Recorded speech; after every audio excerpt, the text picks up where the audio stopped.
Des milliers de mares, une lande colorée par les bruyères, des libellules, la réserve naturelle du Pinail fête ses 40 ans. Avant d'en parler avec notre invité Yann Sellier, nous vous emmenons à la découverte des mille et une histoires que nous raconte la biodiversité des zones humides. Anne-Marie Baillarger, Stéphane Bourrin.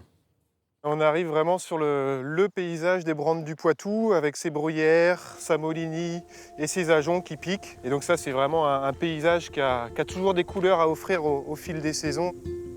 Situé entre Châtellerault et Poitiers, ce lieu est exceptionnel. Son originalité, une multitude de mares, plus de 6000, toutes façonnées par la main de l'homme. Pendant plus d'un millénaire, la pierre meulière a été extraite pour être vendue dans les moulins de bord de Loire et de la côte atlantique. Aujourd'hui, ce site est protégé. Toutes les mares et toutes les landes font partie d'un programme de conservation et nous on appelle ça un plan de gestion et donc on va intervenir régulièrement ici et là de manière un petit peu différenciée pour faire en sorte qu'elles soient en bon état de santé. Et pour savoir si elles sont en bon état de santé, on va les étudier, on va aller compter ces fameuses libellules, amphibiens, etc. Et au fil du temps, on va voir quelle est l'évolution de ces mares. Ces étendues d'eau abritent de multiples espèces protégées ou menacées de disparition, comme cette libellule ou cet amphibien.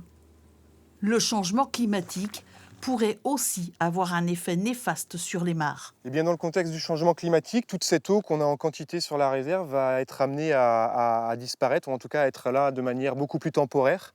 Et malheureusement, ce type d'animaux comme les libellules ou alors les amphibiens qui ont un cycle de vie aquatique pourraient être amenés à disparaître par le fait que la réserve va s'assécher, les mares vont s'assécher, les prairies humides vont s'assécher.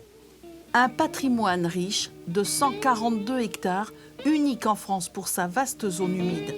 Elle est devenue réserve naturelle il y a 4 décennies. Ce site attend aujourd'hui d'intégrer le traité international de protection de l'environnement.